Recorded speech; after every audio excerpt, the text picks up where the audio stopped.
becomes much more of a game than an actual way of sort of getting people organized. Plus, they were hearing from volunteers that were saying, okay, well, that guy's got 20,000 points. There's no chance I'm catching him, right?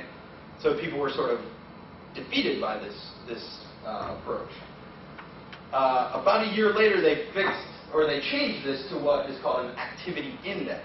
The activity index is an algorithm that takes all the things you're doing and trots out this number from 1 to 10. If you're at 10, you're a very active volunteer. The difference here was if you just racked up a bunch of points in the previous system, you kept that total. Here what you had was you had to keep interacting and keep organizing events or your index would drop. And this was posted on your dashboard at myBarackObama.com where everyone could see it. So if you were at 10 yesterday, but next week you're at 5, we all know you've slacked off. You haven't made your phone call. So that's one version of a procedural argument that the Obama campaign put out. The other version is, and I wish I could, actually, you can see here is a script. This is one example, and by the way, one of the things I discovered while doing this research is, okay, full disclosure, I worked for the campaign, I made these phone calls. I didn't know about the point system, so that wasn't my particular motivation. But I had a whole bunch of these scripts. I had a folder of stuff that, of course, I threw away because I never thought I would ever want to study it.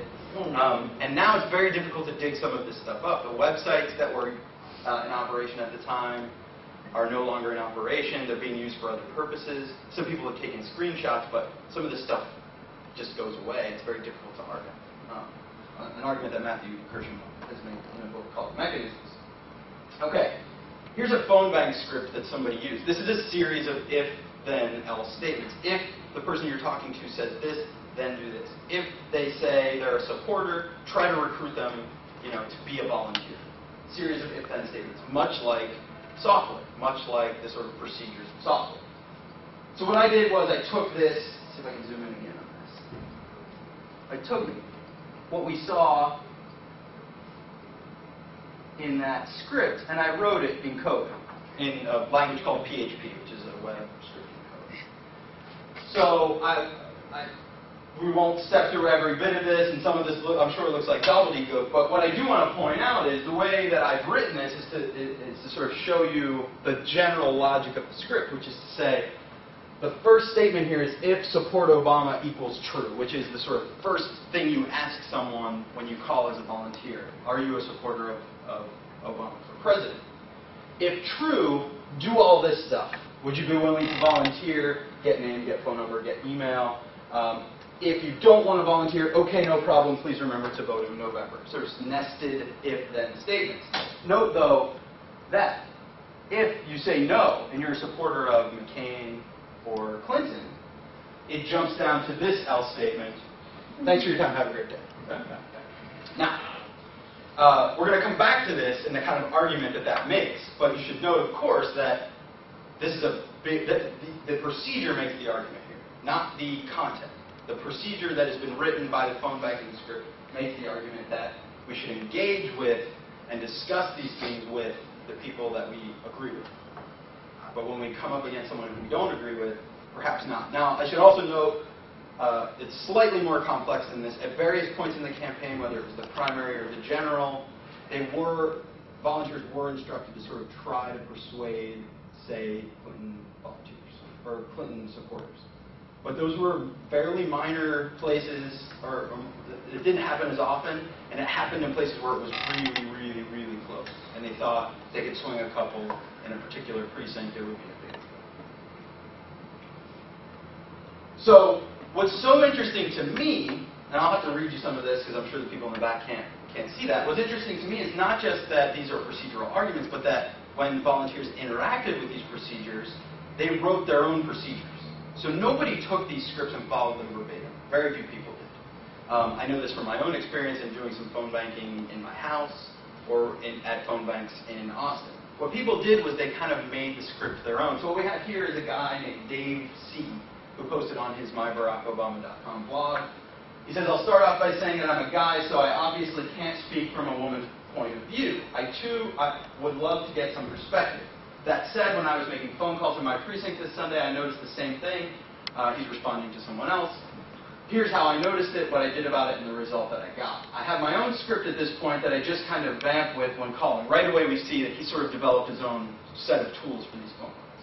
On Sunday, I had thrown in a line saying that, quote, Obama has the right kind of experience to address the challenges we have at home and abroad. Remember, this argument came up during the campaign. Who's more experienced, right? The Clinton campaign was hammering this home. I wanted to get at the heart of Clinton's argument. Out of 6 or 7 women, 5 that I spoke with were polite and were totally with me until I said that bit about experience. And then interrupted me and said they didn't want to talk with me and hung up. This wasn't happening with the guys. Now, it's not a scientific experiment, not a very big sample size.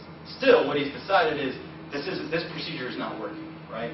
It's not just that the content isn't working, it's the if-then-else statement. If this is a woman, do this. If this is a man, do this.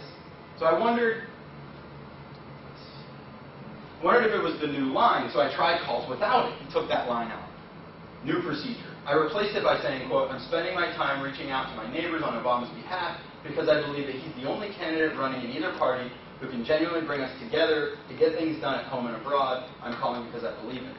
Then he says, it was a total 180. Suddenly, the women I was talking to weren't hanging up on me, and some were asking, why do you say that? Boom, I was in. Okay. He's rewritten. So the difference between a program is that a computer program programs a computer, right? It is a series of statements that if they don't work properly, the computer will spit it back at you and say, this is wrong. A procedure presented to a human operates a little bit differently, right? We don't follow that procedure verbatim per se, or that's not what happened in the campaign. This is just one example of some of the other, I found others like this. Okay. Now we get to what I think is the sort of key issue with procedural rhetoric in political campaigns, and that is, as Bogos has pointed out, if in fact procedural rhetorics and interacting with procedural rhetorics forces us to sort of step back and reflect on them, well, what does that mean for what we think about these arguments? What does that mean for a campaign that's trying to say, stay on message? This is all we hear about, right? Campaigns have a message. They want to package that cleanly. They want to deliver that message. But a procedural argument, if Bogos is correct, asks us to interact with it and reflect on that interaction. Well, we see a quote here from abcnews.com talking about how Obama's being criticized for wanting to engage the enemy, right? Would he sit down without preconditions? We heard this over and over after one of the debates. As we've seen in the phone banking script, the argument of the phone banking script is to not engage your enemies, is to not engage your opponents, is to walk away from conflict, and to not try to persuade the other party. The content doesn't say that, the procedure says that. So if I am procedurally literate, right, if I am thinking in terms of procedures and not just content, I can see a sort of sneaky way in which the campaign is contradicting itself, right? Now, I don't want to point this out as a kind of gotcha moment, although it is kind of that. More so what I want to point out is that a procedural literacy or a software literacy, and I think these two are connected, can help us see all the arguments being made by a campaign, not just the arguments that they are sort of presenting or forefronting. Another example of this sort of undercutting process, and this is just about where I'm going to close, is this is a statement on the website from the Obama website from September 2008, encouraging the sort of grassroots, peer-to-peer nature of the campaign. This is about you. This is about what you want to do and how you drive the campaign, saying this to volunteers. But if we sort of back up to the website and look at how the website coordinated events, the arguments made by the campaign were very clear about the kinds of events and the kinds of volunteer activities that they wanted to carry out, right? There was a central sort of hub from which we got the message of here are the kinds of things we want you to do. Again, this is not to say that the Obama campaign is wrong for making these two arguments simultaneously. It's to say that they are making both arguments and then interacting with software in a sort of more software literate way, understanding what procedurality is, understanding how the software was put together, and not necessarily at the level of code,